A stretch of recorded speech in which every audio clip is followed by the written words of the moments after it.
Je lepší jačmeň alebo chlorela? Ako začať so zelenými potravinami? Aké je správne dávkovanie? Začneme to otázkou, čo je lepšie. Keď sa bavíme o zelených potravinách, tak je to vždycky aj jačmeň, aj chlorela spolu. Oni spolu fungujú úplne najlepšie, jačmeň je otec, chlorela je mama.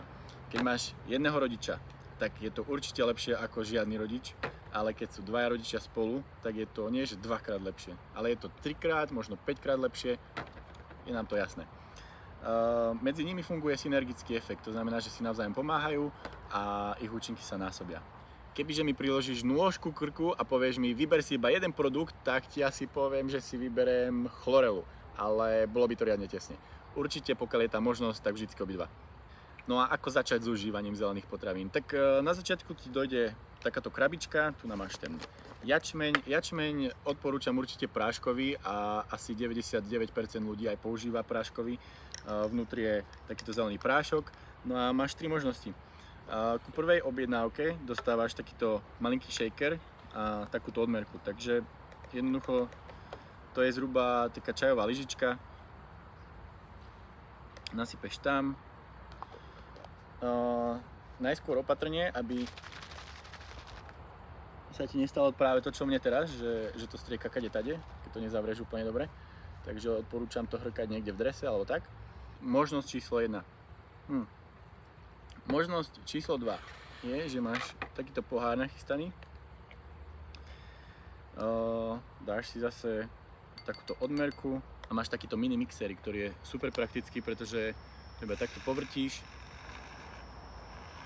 Krásne sa ti to vyšľahá ako mliečko. Toto hneď opláchneš pod vodu a piješ.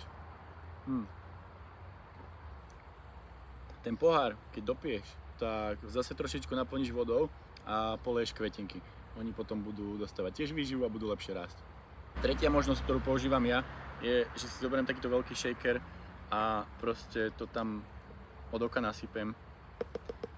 Párkrát sa ti stane, že to presypeš, ale potom už to máš vychytané.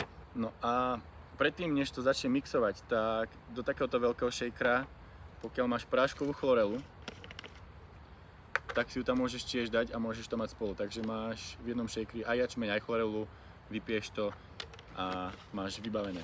Úplne v pohode môžeš miešať aj chlorelu s jačmeňom, nič sa nestane, keď to budeš užívať takto spolu. Zase si tam dáš takúto odmerku, zhruba plná čajová lyžička.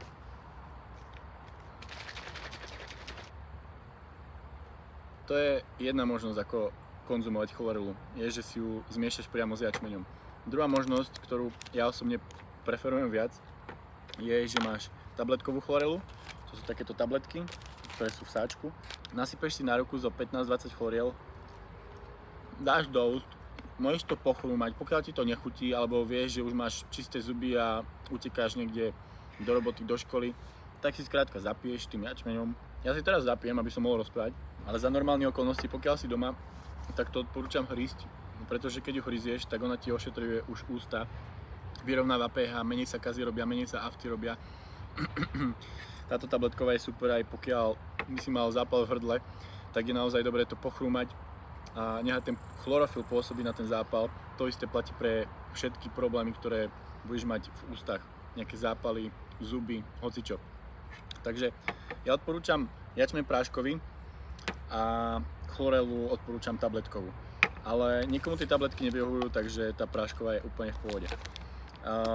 Tabletkový jačmeň, ten je taký, že taká znúzecnosť. To je, niekomu to vyhovuje, ale vo väčšine prípadov bude lepší ten práškový. Čo sa týka dávkovania, jačmeň pre normálneho zdravého človeka je to takáto jedna odmerka denne. Dáš si ju do vody, zamiešaš jedným z týchto troch spôsobov, vypiješ a vybavená vec. Čo sa týka chlorely, tak zase pokiaľ máš práškovú, na začiatok je to zase takáto jedna odmerka alebo plná čajová lyžička.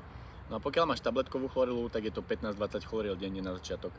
V prípade, že máš citlivé trávenie alebo si nie úplne istý, že čo ti to spraví, pokiaľ máš problém so zápchou, tak je lepšie začať s jačmeňom a s chlorelou veľmi opatrne. Chlorela spomaluje to trávenie a jačmeň ho zase urýchluje.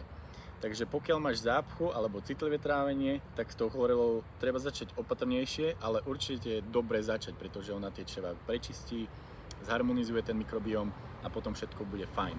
Len treba tam nastúpať tie dávky pomalšie. Pokiaľ si není istý, tak mi kľudne napíš. Pre deti do 12 rokov sú to polovičné dávky, ale pokiaľ si dajú viacej tej chlorely alebo jačmene, vôbec nič sa nestane, netreba sa bať, s tým sa nedá predávkovať. To je ako keby si sa chcel predávkovať mrkvou alebo šalátom, to sa skrátka, no asi by to šlo, ale musel by si toho zjesť naozaj kvantum. Kedy je najlepšie užívať jačmeň a chlorelu? V zásade je to jedno, ale vždycky odporúčam ten jačmeň si spraviť ráno, nalačno, ešte pred kávou, pred cigaretou, pred všetkým. Vtedy ide na prázdny žalúdok, je 100% vstrebaný. Tie živé enzymy, ktoré sú v ňom, nemusia pomáhať s trávením žiadnej potravy, ale telo ich príjme a môže ich využiť na to, čo zrovna potrebuje. Takisto je to fajn užívať ráno nalačno z toho dôvodu, že si spravíš taký zvyk a nebudeš na to zabúdať, nemusíš na to myslieť. Skrátka, ráno vstanem, napijem sa vody, spravím si jačmeň a ide to vtedy na prázdny žalúdok, je to za 20 minút 100% vstrebané, príjemne ťa to nabudí, nasíti jemne, takže aj tie raňajky môžu počkať, pokiaľ sa na to cítiš.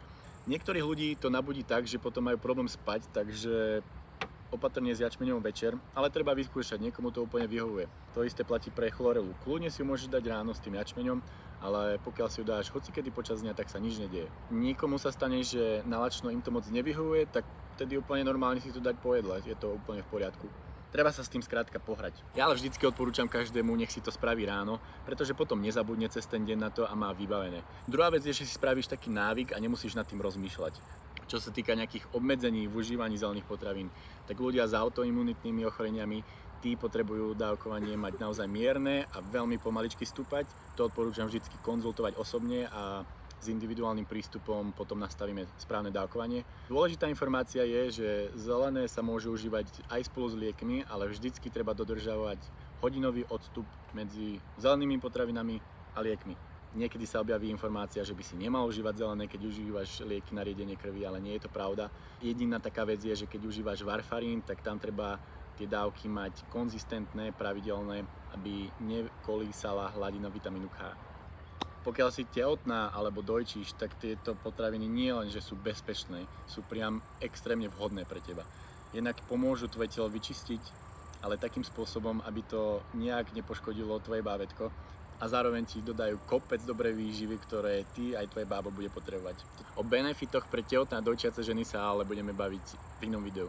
Čo je určite fajn vedieť, je, že niekedy sa po začatí užívania zelenáčov objavia nejaké detoxikačné príznaky, pretože oni ťa nielen sítia živinami, ale ťa aj čistia.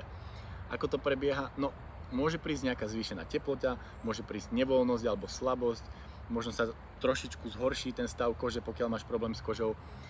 Treba ale vedieť to, že pokiaľ sa toto začne diať, tak je to znak toho, že zafungovali, že ten detox prebieha. V tom prípade, pokiaľ je to znesiteľné, tak treba pokračovať v tých dávkach, ktoré máš a ten detox trvá zhruba také 2-3 týždne, potom to prejde, tvoje telo sa prečistí a bude ešte lepšie ako predtým. Lebo pokiaľ by sa to nestalo a ten bordel by v tebe zostal, no tak si koleduješ ešte o väčší prúser, pretože ty vlastne nič nevyriešiš. Pokiaľ by ten detox bol neznesiteľný, že to nedávaš, tak vtedy treba tie dávky znížiť, ale stále pokračovať. Nech to pracuje, ale pomalšie. Toto sú ale naozaj výnimočné prípady a na 80-90% prípadov tú detoxikačnú reakciu ani nepocítiš. Záleží na tvojom tele, že v akom je stave, na tvojom živote, ako si žil doteraz. Pokiaľ si svoje telo zanášal a nestaral sa o neho 30, 40, 50 rokov, tak možno sa niečo začne diať, možno niečo pocítiš. No a čo robiť, keď nepocítiš nič? No v prvom rade nepanikáriť, pretože tie zelené, oni fungujú a pracujú v tvojom tele. Možno nie tam, kde by si to ty najviac chcel a potreboval, ale to tvoje telo dobre vie, kde potrebuje tú výživu a kde potrebuje poopravať tie prvé veci. Niekedy to trvá kľudne mesiac, 2 alebo aj 3, kým ľudia pocítia prvé účinky. Takže netreba panikáriť, oni fungujú, oni si tam robia tú svoju robotu. Tak ja ti prajem šťastnú zelenú cestu a pokiaľ by si mal akékoľvek otázky alebo nejasnosti, tak určite neváhaj sa mi ozvať.